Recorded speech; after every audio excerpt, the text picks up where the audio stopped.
My name is Marcus Vale, and I want you to understand something before I tell you the rest. I did not walk into Northgate Galleria that night because I loved Christmas. I walked in because my daughter Lila had asked me 3 weeks earlier if I could find her a particular snow globe, the kind with the little ceramic fox curled inside, the one her mother used to keep on the windowsill before the divorce. Cassandra had thrown it out during the move. Lila had cried for 2 days. So at 10:47 p.m. on December 20th, I parked in the east garage, took the escalator to the second level, and started walking past the Santa display toward the gift kiosk, where I'd seen one in the window the previous weekend. The mall was louder than I expected. Last-minute shoppers always have a particular sound.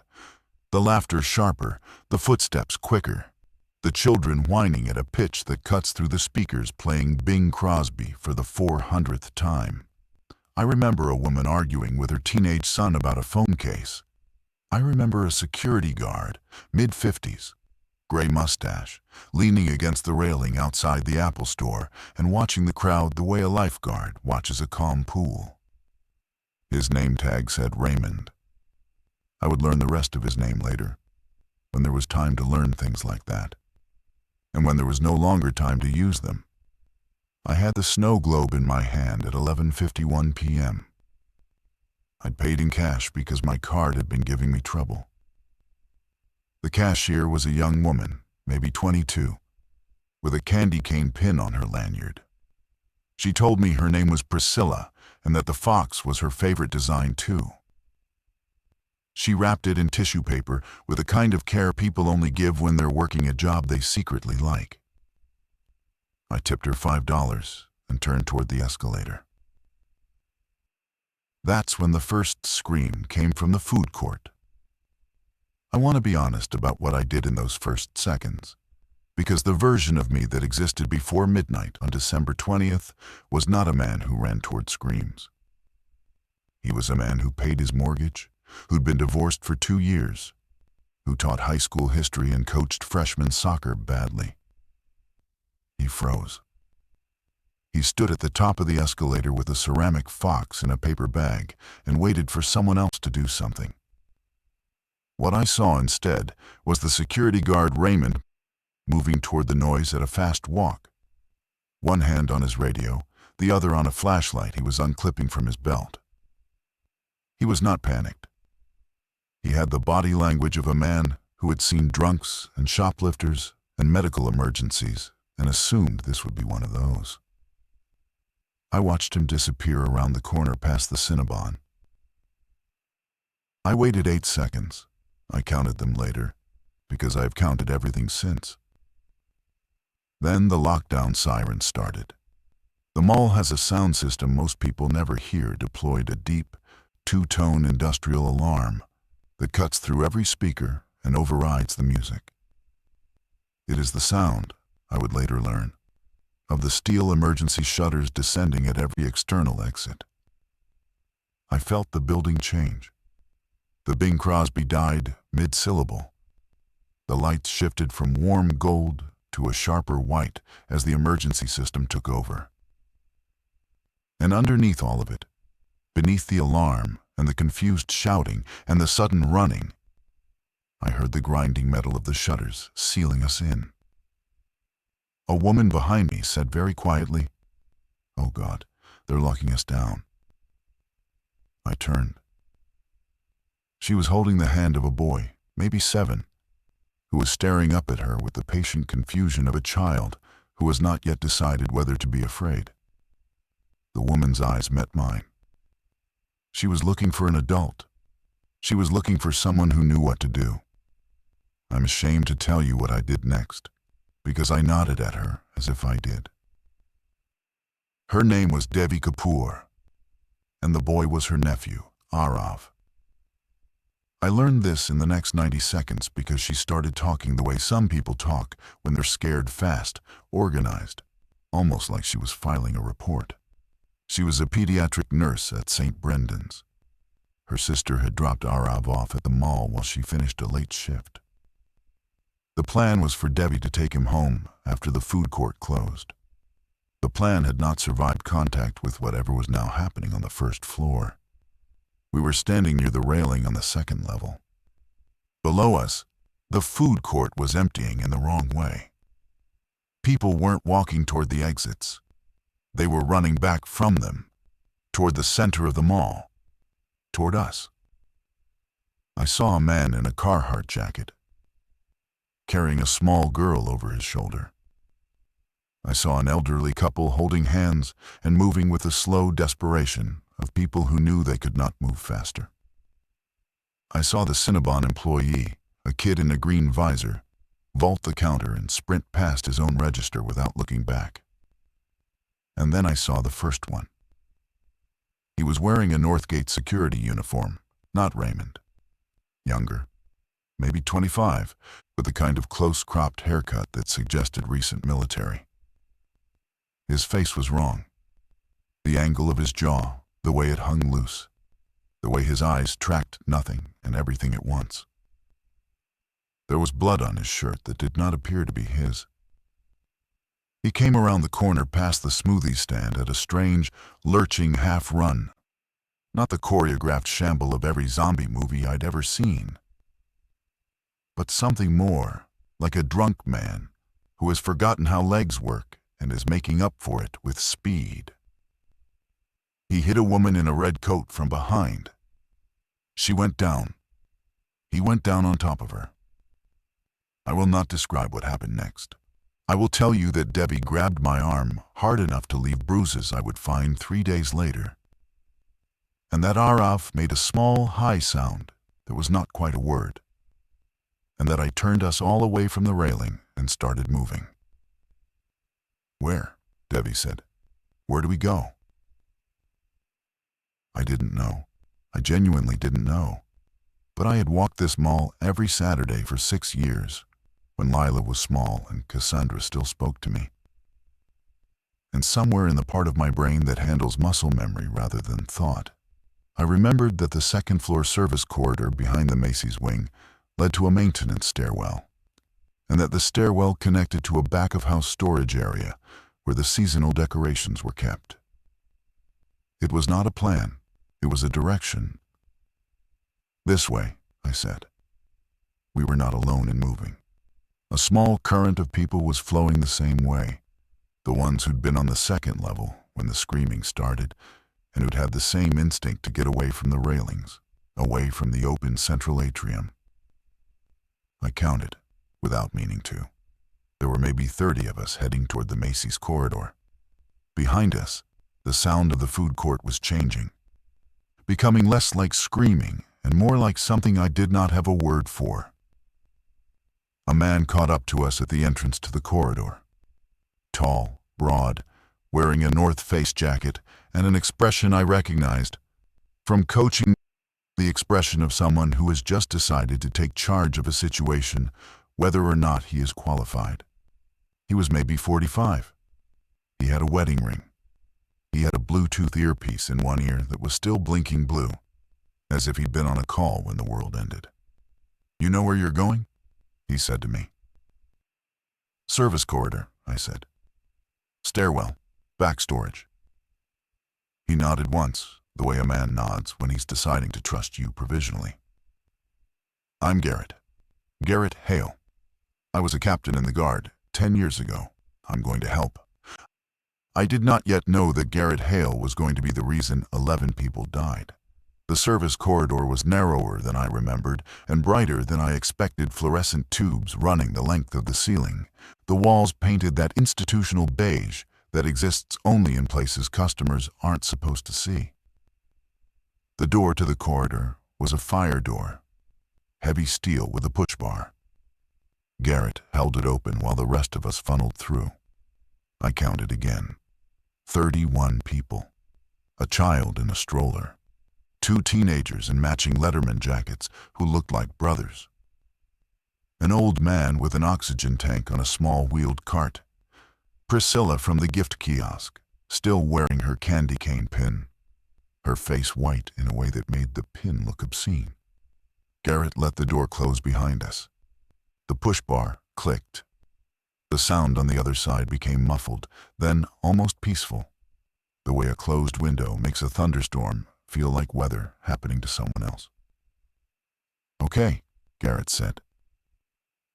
He had a voice built for command, not loud but pitched to carry. "Listen up. I need everyone to stay together.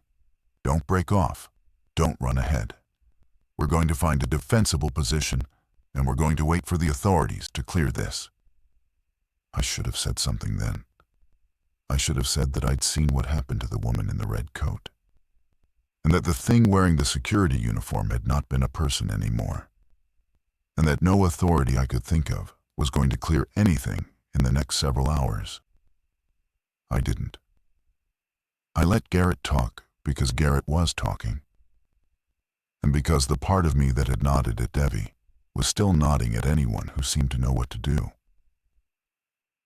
We moved down the corridor. The maintenance stairwell was where I remembered, behind a door marked "Authorized Personnel" with a keypad that had been propped open with a folded piece of cardboard, probably by a smoker on break. Small mercies. Garrett led us down. The stairwell smelled like old cigarettes and floor wax. Arav's footsteps were small and quick beside Devi's. The old man with the oxygen tank was breathing in a way I did not like. At the bottom of the stairwell, a second door opened onto the back of house storage area.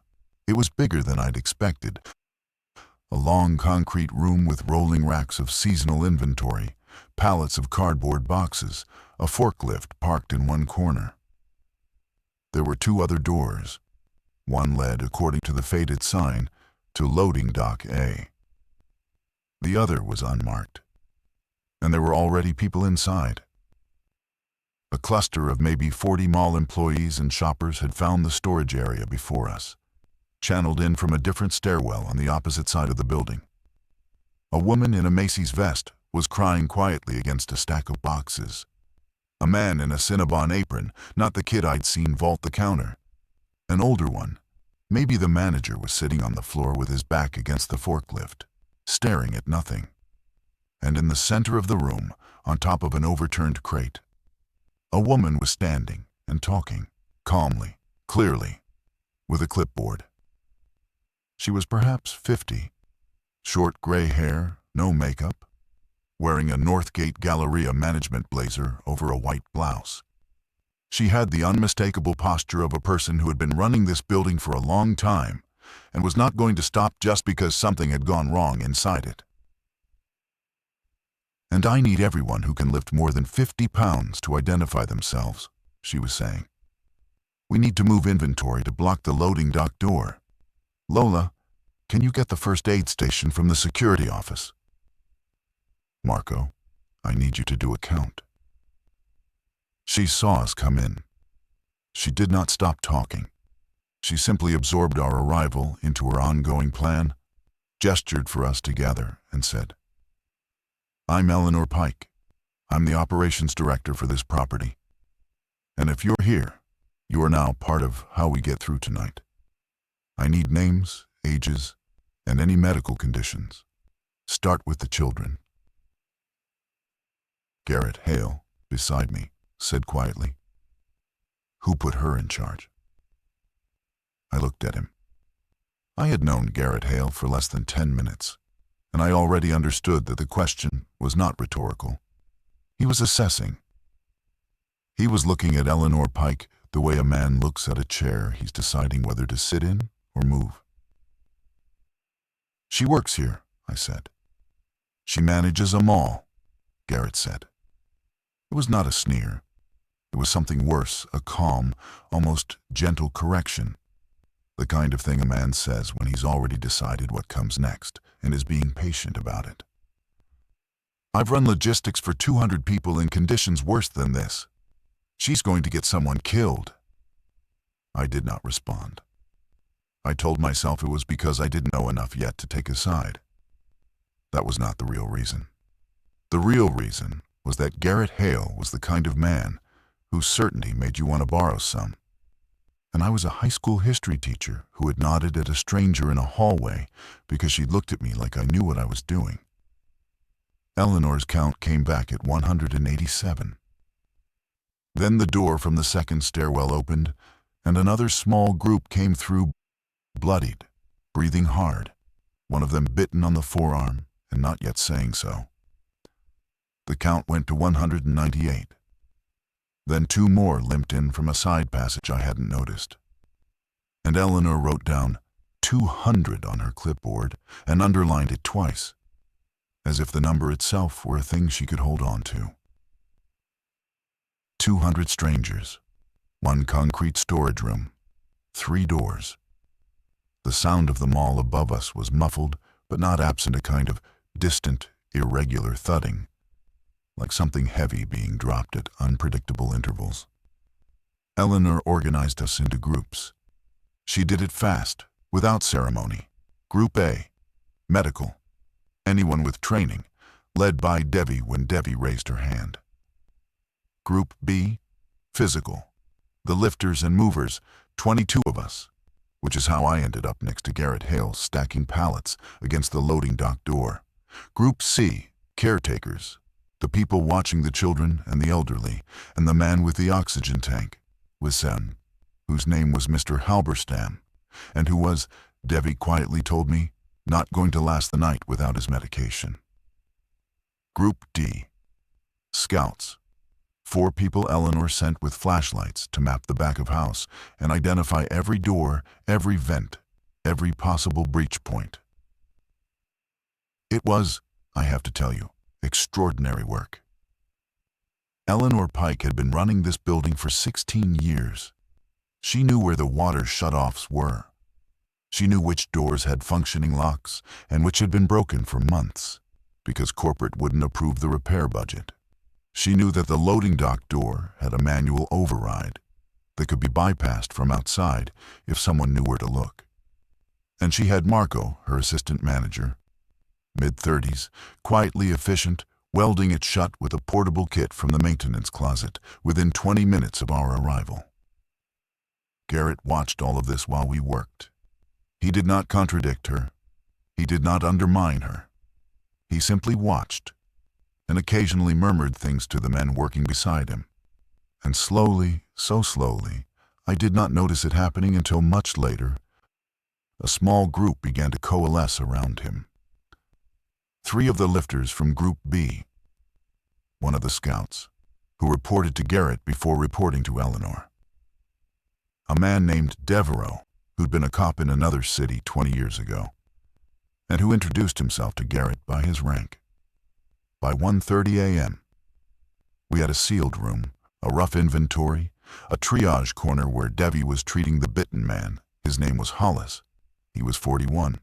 He was a software engineer who'd come to the mall to buy his wife a necklace in a fragile, miraculous order. By 1:45 a.m., Hollis started to convulse. By 1:47 a.m., Garrett Hale walked over to where Debbie was kneeling beside him, looked down at the man for perhaps 4 seconds, and said, loud enough for the room to hear, "We need to talk about what we're going to do with him before he turns." The room went quiet in a way I had not heard a room go quiet before. It was not the silence of attention. It was the silence of 200 people simultaneously realizing that the question they had been trying not to ask had just been asked for them, and that someone was now going to have to answer. Debbie stood up slowly. She had Hollis's blood on the cuffs of her sweater. She had the expression of a woman who had spent her career keeping children alive in pediatric oncology and who had a very specific tolerance for men in jackets making pronouncements about other people's lives. "He's not turning," she said. "He's seizing. It's shock. His pulse is 130 and his pupils are responsive.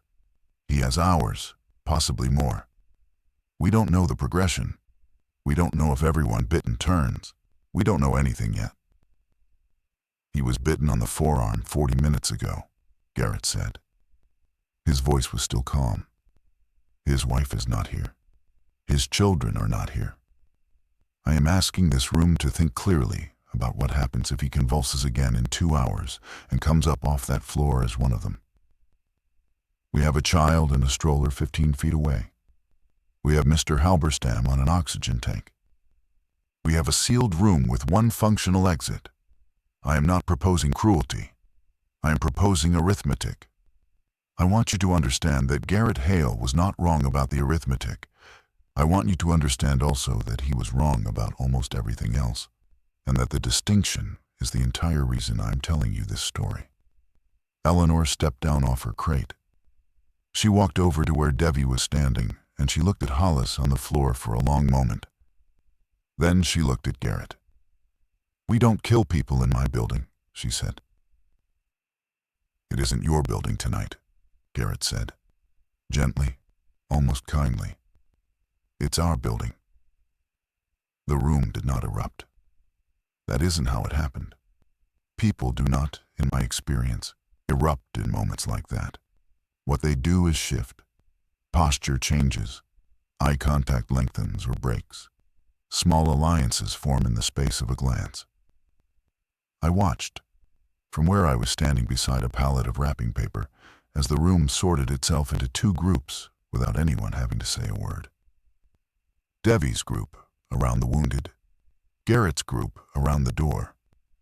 A vast, uncertain middle, watching to see which side was going to be the side that lived. I was in the middle. I'm ashamed of that too. Eleanor said, "We're going to vote." Garrett said, "On a man's life?" "On a policy," Eleanor said. "On what we do when someone is bitten. Because there will be others. There are already others coming up the corridor. We need to decide as a group what we are, before we have to be it."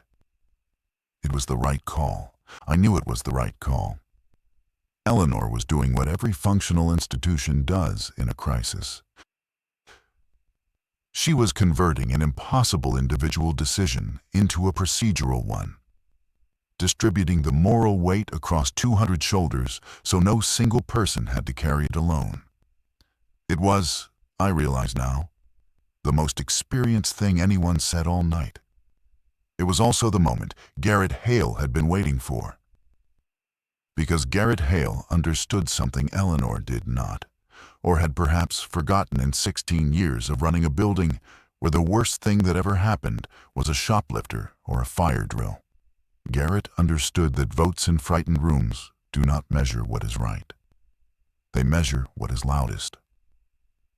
And he had spent the last hour speaking quietly and steadily to the right people, the lifters and the scouts, and the ex-cop, and the men whose hands were still shaking, and who wanted, more than anything in the world, to be told by another man that they were going to be okay. The vote went 118 to 82. Hollis was not going to survive the next hour. I voted with Eleanor. I want that on the record, not because it makes me brave, it does not, but because the vote was a private one, conducted by raised hand in a room of 200 people. And I've spent the months since wondering whether I would have voted the same way if Garrett had been looking directly at me. I think I would have. I'm not sure. The not being sure is part of what I'm still living with. After the count, Eleanor stood very still for perhaps 10 seconds. Then she did something I did not expect. She nodded, once, the way a person nods who has lost something and is deciding, in real time, what to do with the loss. "Then we do it humanely," she said. "And we do it now, before he wakes up. And we do it together, so that no one person has to carry this alone." Garrett looked, for a flicker of a moment, surprised. He had expected resistance. He had expected a confrontation that would let him consolidate further. Instead, Eleanor had taken his victory and made herself the manager of it, and in doing so had reclaimed something he had been trying to take from her. I watched him recalibrate. I watched him understand that Eleanor Pike was going to be harder to remove than he'd estimated. Devi refused to participate. She said it once, quietly, and went and sat with Araf against the far wall, and put her hands over the boy's ears. Marco, the assistant manager, did what needed to be done with a tarp and a length of cable from the maintenance closet, and the room went very quiet for a long time afterward. I will not describe it further. There are things I owe Hollis's memory, and silence is one of them. When it was over, Eleanor stood back up on the crate. "From this point forward," she said, "anyone who is bitten is moved to a separate quarantine space. We watch them, we treat them. We do not act until there is evidence we have to. We do not vote on individual lives again. We agree now, as a group, what the protocol is, and we follow it. Does anyone object?" Nobody objected. Garrett did not object, because Garrett had already won the thing he'd needed to win, which was not Hollis's death, but the precedent that the room could be moved. Then Eleanor said the second thing, and it was the thing that mattered. "And nobody," she said, "leads this room alone. Not me, not anyone. We are going to form a council of 5, elected now, and every decision of consequence goes through that council, because I have watched, in the last hour, how quickly one voice becomes the only voice. And I will not be that voice, and I will not let anyone else be it either." It was, in retrospect, a masterclass. Eleanor was 60 years old and had spent her career managing the egos of corporate regional managers and union electricians and entitled customers. And she understood, with a clarity I did not yet possess, exactly what Garrett Hale was and exactly how to contain him without humiliating him into something worse. The council was elected within 20 minutes. Eleanor. Garrett, she nominated him herself, which I now believe was a deliberate act of containment. Devi for medical. A woman named Tomoko Reyes, who turned out to be a structural engineer and who had been quietly mapping the load-bearing walls of the storage room since she'd arrived. And, to my genuine astonishment, me. I tried to refuse. Eleanor would not let me. She had watched me come into the room, she said, with 31 people behind me, and she had watched me defer to Garrett without disappearing under him. And she needed a 5th voice that was not committed to either of the 2 proposals already forming. She needed, she said, a person who was uncertain. I did not feel honored. I felt afraid. I felt the specific fear of a man who has been handed a weight he is not sure he can carry, by a woman who is no longer offering him the option of putting it down. The first council meeting happened at 2:34 a.m. in the small office off the storage room that Marco used for inventory paperwork. The 5 of us sat around a folding table under a single fluorescent panel. And Eleanor laid out what we knew and what we did not. What we knew. We were sealed inside Northgate Galleria, with 200 survivors. The mall's external shutters were down and could not be raised without power to the central security panel, which had failed when the building went into lockdown. The infected were inside the mall, we did not know how many, but the sounds from above suggested dozens at least.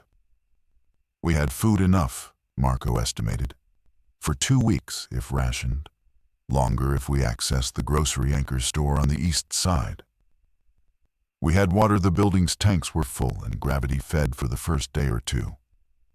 We had medical supplies, thanks to Debbie's group raiding the pharmacy kiosk on the first floor through a side passage Eleanor had known about and Marco had cleared. What we did not know, whether anyone was coming. The cellular network had collapsed within the first hour. The emergency radio in Eleanor's office was receiving nothing but the same automated FEMA loop that had been playing since midnight, instructing citizens to shelter in place and await further instructions. There had been no further instructions.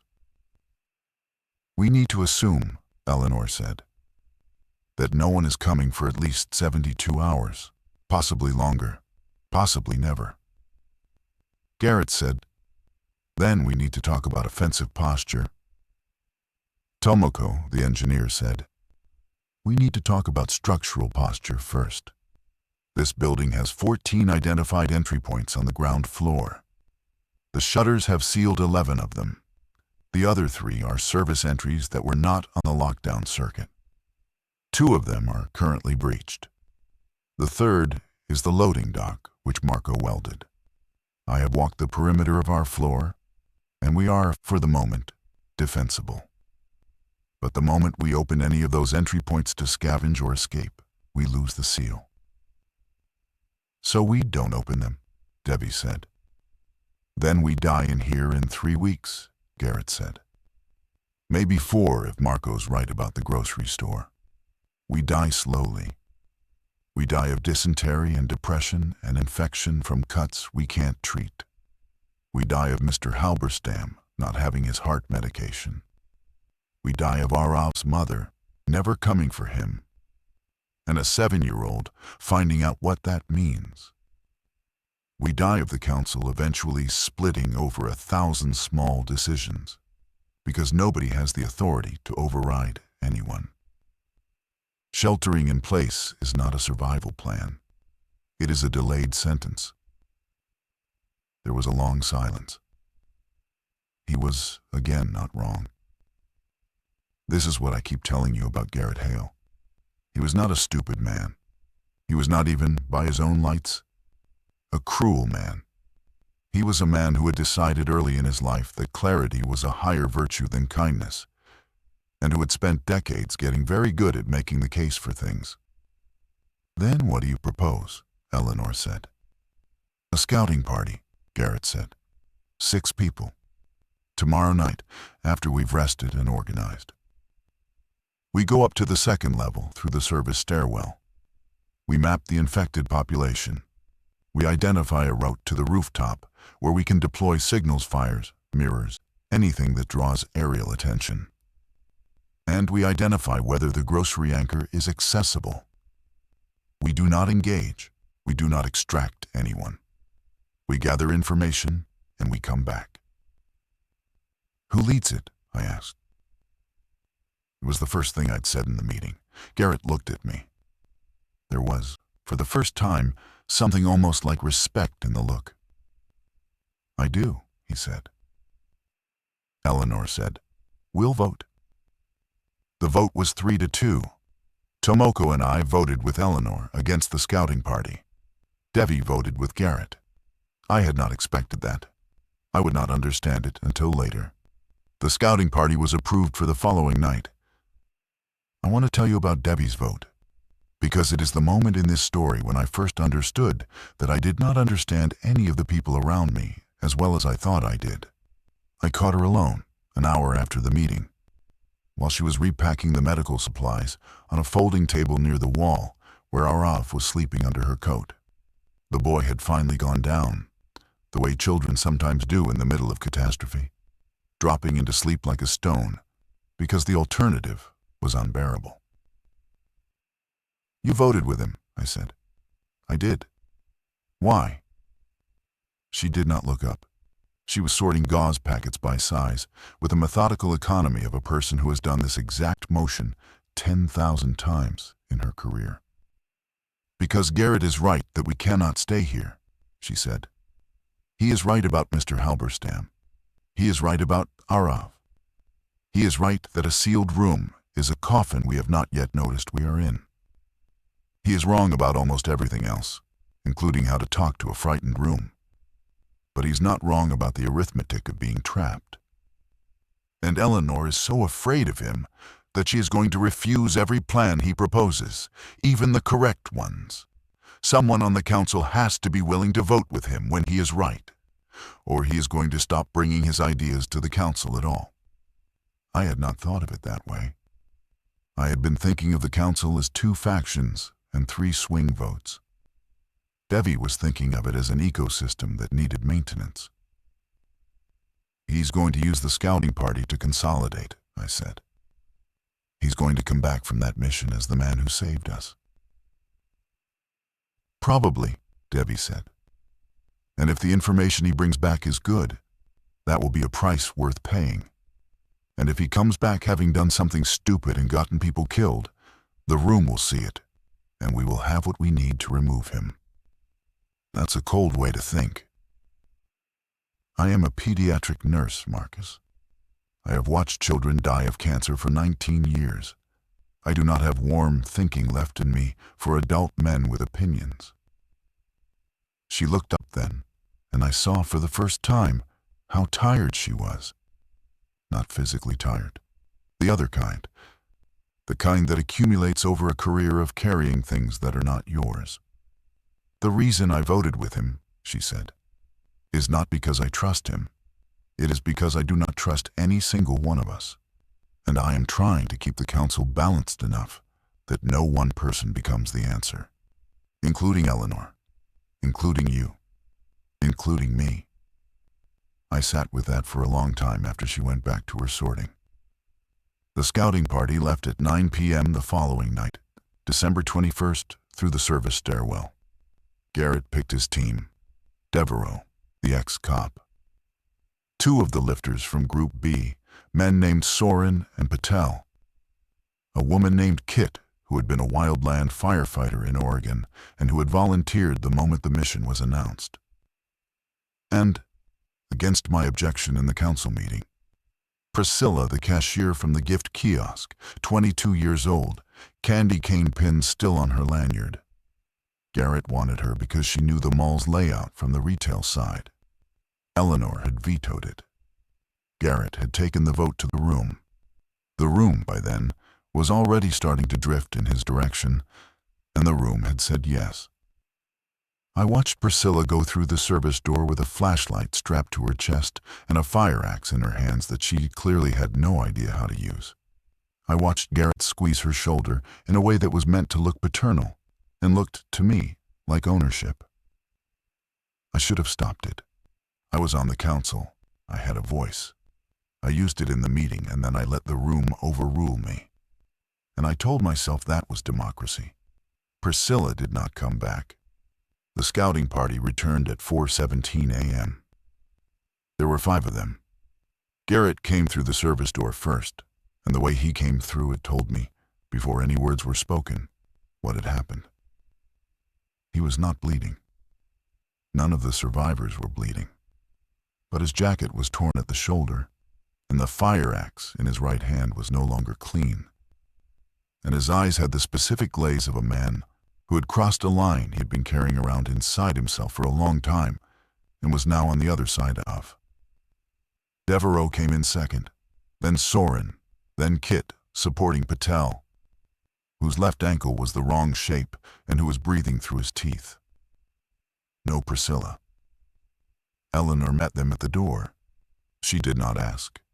She waited. This is, I've come to believe, one of the most powerful things a person in a leadership position can do, not ask. And let the absence of the question force the report. We lost Priscilla on the second level, Garrett said.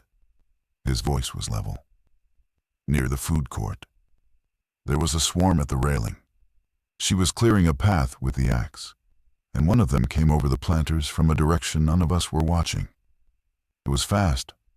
There was nothing to be done. Eleanor said, "Did you confirm?" "Confirm what?" "That she was dead before you left her." Garrett looked at her. There was a small flicker in his face, not guilt exactly, but the awareness that he had just been asked a question he had hoped not to be asked in front of witnesses. "There wasn't time," he said. "You left her alive."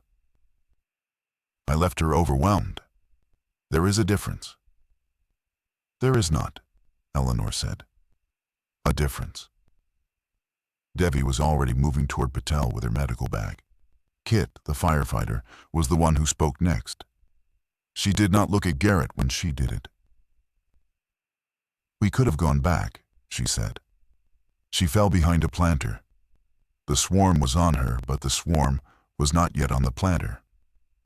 We could have flanked from the Cinnabon side and pulled her out. Garrett called the retreat. I asked him twice. He called the retreat both times. Garrett said, and we are all standing here because I did. We are 5 of 6 standing here because you did, Kit said. That is not the same sentence. The room was awake. The room had heard. I watched 200 faces, or perhaps 199, now process the information. I watched the small alliances of the previous day start to recalibrate. I watched a man named Hollis's absence become, retroactively, a different shape in the room's memory. I watched Eleanor Pike not look at Garrett, because she did not need to. The room was looking at him for her. And then Garrett did something I will remember for the rest of my life, because it was the single most effective political move I have ever witnessed a person make in real time. He put the axe down. He sat on an overturned crate. He put his head in his hands. And he said loud enough for the room to hear, I made the wrong call.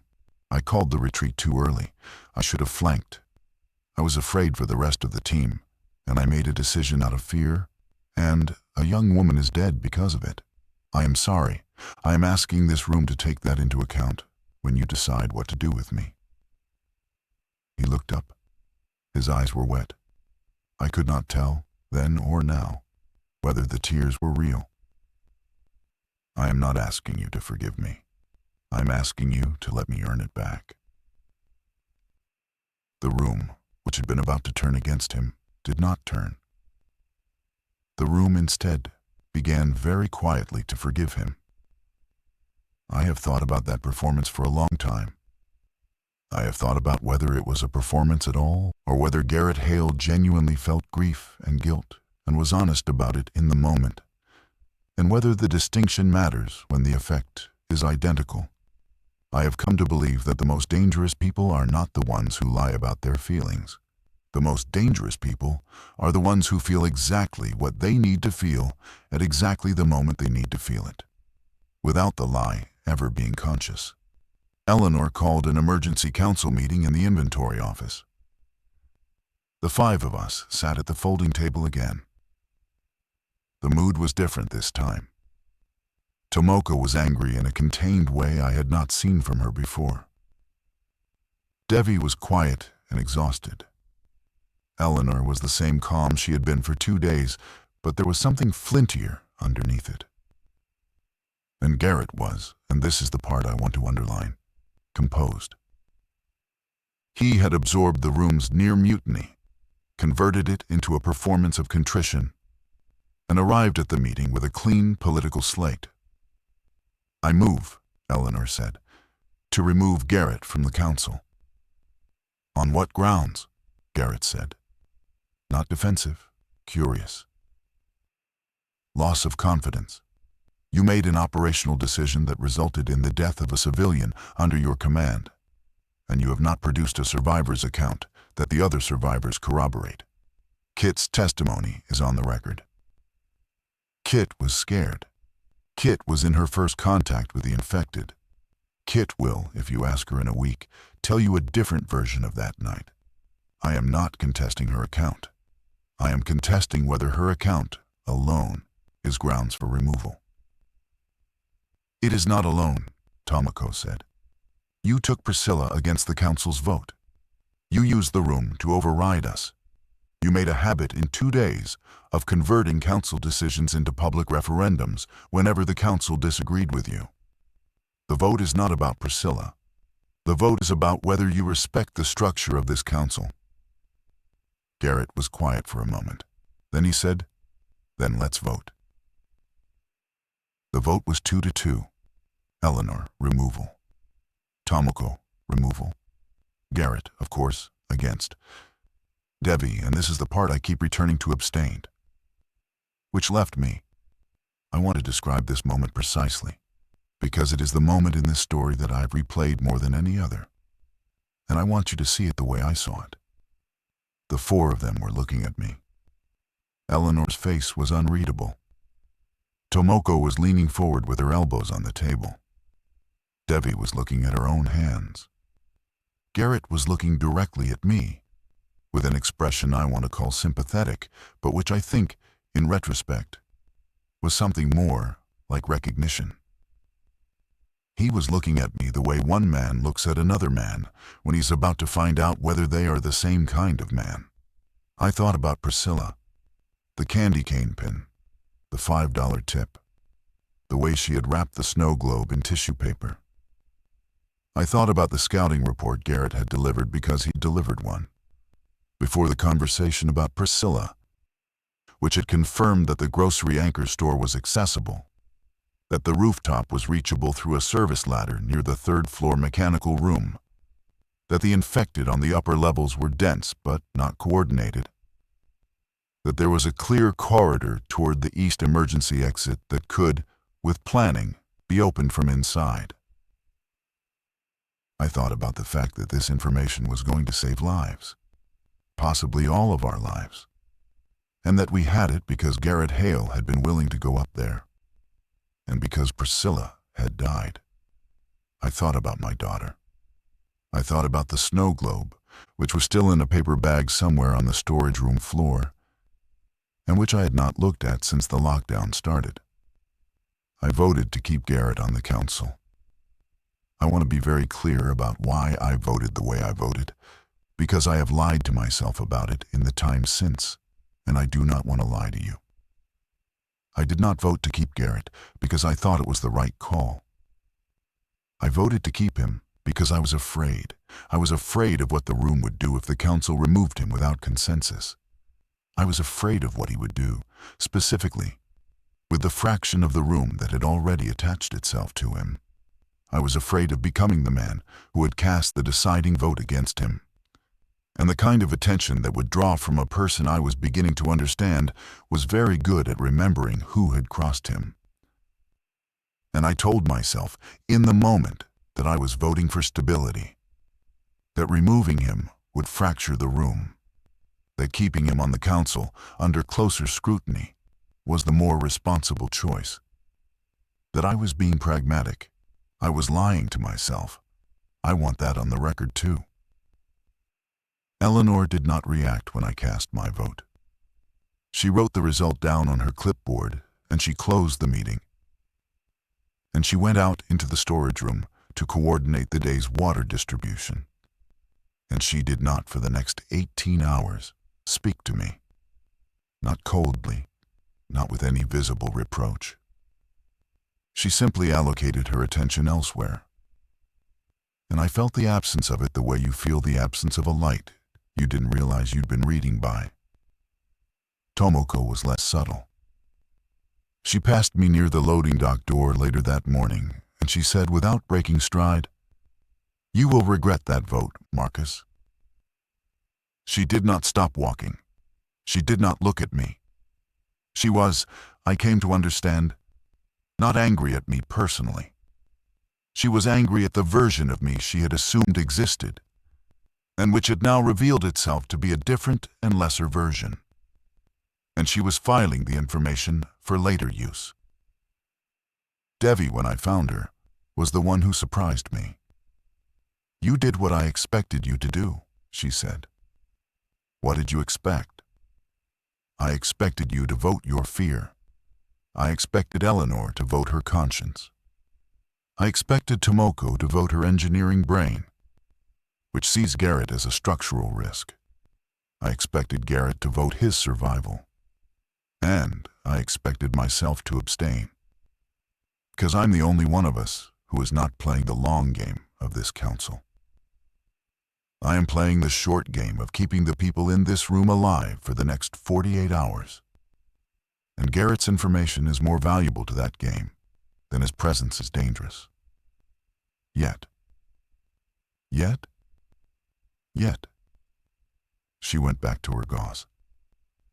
The next 48 hours moved fast. Tomoko, using Garrett's scouting intelligence, drew up a plan to reach the rooftop and deploy signals.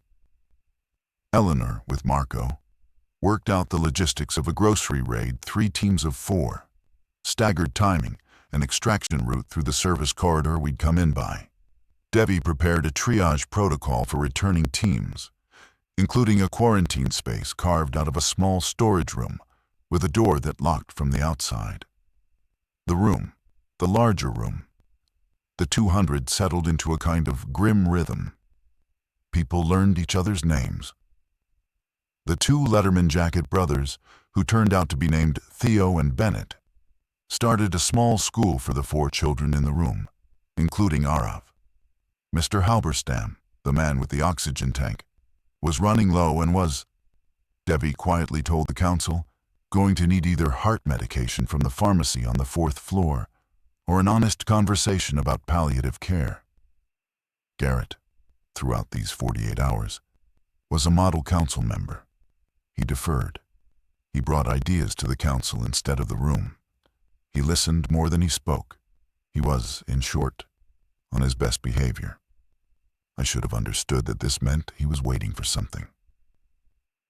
On the 3rd night, December 23rd, the power went out. It did not happen all at once. The fluorescent panels in the storage room flickered first, then dimmed, then settled into a half-strength yellow that suggested the building had switched to emergency backup. Eleanor was on her feet within seconds, conferring with Marco about the generator's fuel capacity. 18 hours, he said. Maybe 24 if we cut non-essential systems. The water pumps would fail first, then the ventilation, then the lighting itself. The room received the news quietly. People had been waiting, I think, for some new disaster. And the arrival of one was almost a relief, at least, until they began to calculate what it meant. Garrett called for a full assembly. Not a council meeting. An assembly of the room. Eleanor said, "We should discuss this on the council first." Garrett said, "Eleanor, the room is going to be dark in 18 hours. The room deserves to hear its options from all of us, together, not from a closed-door meeting after the fact. I am not going around the council. I am asking the council to address the room." It was, again, the right move. It was always the right move when he made it. That was the problem with Garrett Hale. Half of what he did was correct, and half of it was poison. And the two were braided so tightly together that pulling on one risked pulling on the other. Eleanor agreed. The assembly was called. The 5 council members stood at the front of the room on the small platform Marco had built from pallets. The remaining 199 survivors gathered in a loose semicircle. Mr. Halberstam was wheeled to the front. Arav sat on Debbie's hip. Theo and Bennett stood with the other children behind Divvy. The room smelled, by then, of human bodies, an old cardboard, and the chemical tang of the disinfectant Debbie had been rationing. Garrett spoke first, with Eleanor's nod. He laid out the situation cleanly. Power loss in 18 hours. Water pumps failing thereafter. Ventilation, lights. He laid out the 3 options the council had been working on for 2 days. Option 1. Shelter in place. Ration water from the building's tanks. Except that within 72 hours, the room would be operating without lights, water, or air circulation. And hope that rescue arrived before the situation became untenable. Option 2. A coordinated rooftop extraction using Tomoko's route, signaling for aerial rescue with whatever fuel they could spare for fires, and accepting that the rooftop was exposed and that they would be visible to whatever was outside as well as whatever was above. Option 3. A full evacuation through the east emergency exit, which Garrett's scouting party had identified as accessible, with the entire room moving in coordinated groups through the mall's lower level to the parking structure, and from there to the open street. He did not editorialize. He laid out the 3 options, and he sat down. Eleanor spoke next. She presented the council's recommendation, a hybrid of options 1 and 2. Stay in the room. Send a small extraction team to the rooftop to deploy signals. Maintain the secure space as the home base. Reassess in 48 hours. Then Garrett stood up again. I want to register for the record that I disagreed with the council recommendation. I voted for option 3. I believe that this room is going to die slowly if we stay in it. And I believe that we have a window, a narrow one, but a real one, to move 200 people through the lower level while the infected population is still distributed across the upper floors. I lost that vote on the council, 3-2. I am bringing it to the room because the room deserves to know that the option exists, and because 200 people should not have their lives decided by 5. Eleanor closed her eyes, just for a second. I saw it. Tomoko saw it. Devi saw it. The room did not see it because the room was already looking at Garrett. He had done it again. The vote in the room was held by show of hands. Eleanor, to her credit, organized it. She could have refused. She could have said that the council's decision stood and that no further vote was warranted. She did not. I have asked myself, in the months since, whether she allowed the vote because she believed in the principle of it, or because she knew she had already lost the room and wanted the loss to be procedural rather than informal. I have come to believe it was both. The vote was 134-65 in favor of option 3. One person abstained. That person was me. I want to tell you why. I want to tell you that I abstained because I genuinely could not decide. I want to tell you that I abstained because I had been wrong so many times in the previous 72 hours that I no longer trusted my own judgment.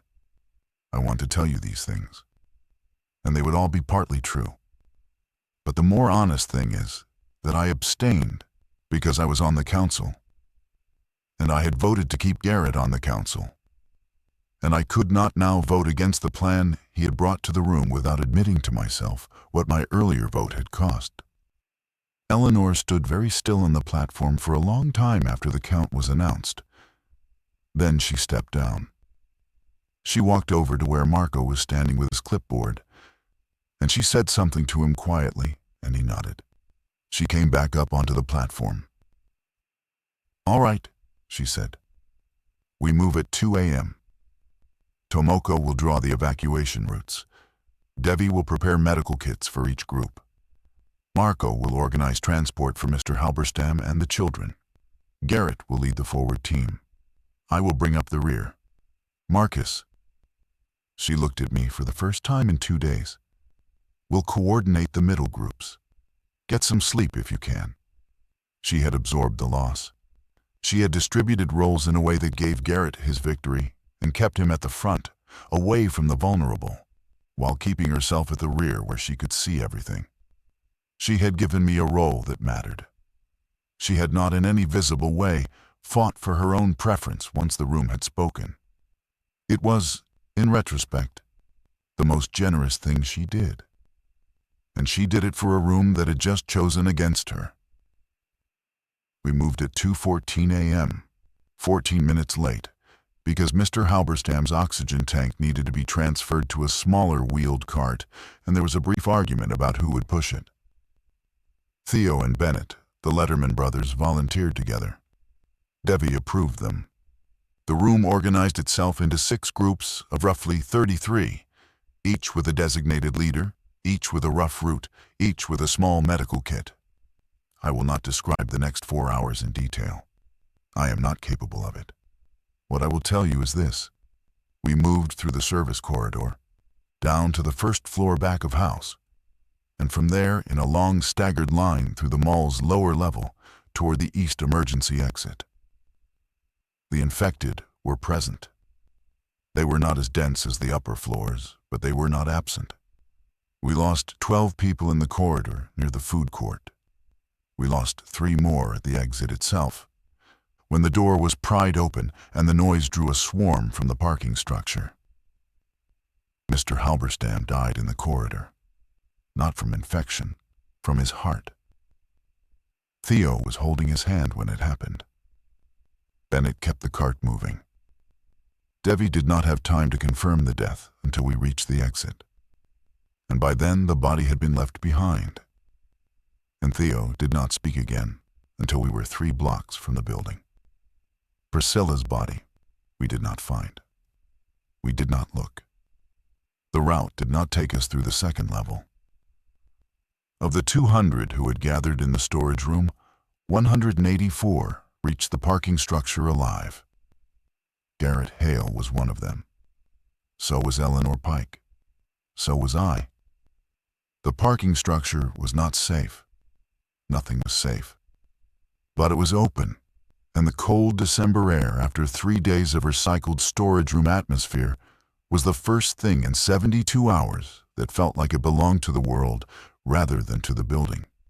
Tomoko, ahead of the rest of us, had identified a small fleet of vehicles in the structure's lower deck, 3 delivery vans that had been there since the lockdown, a city bus that had been parking for the night, 4 employee cars whose owners were either with us or were not coming back.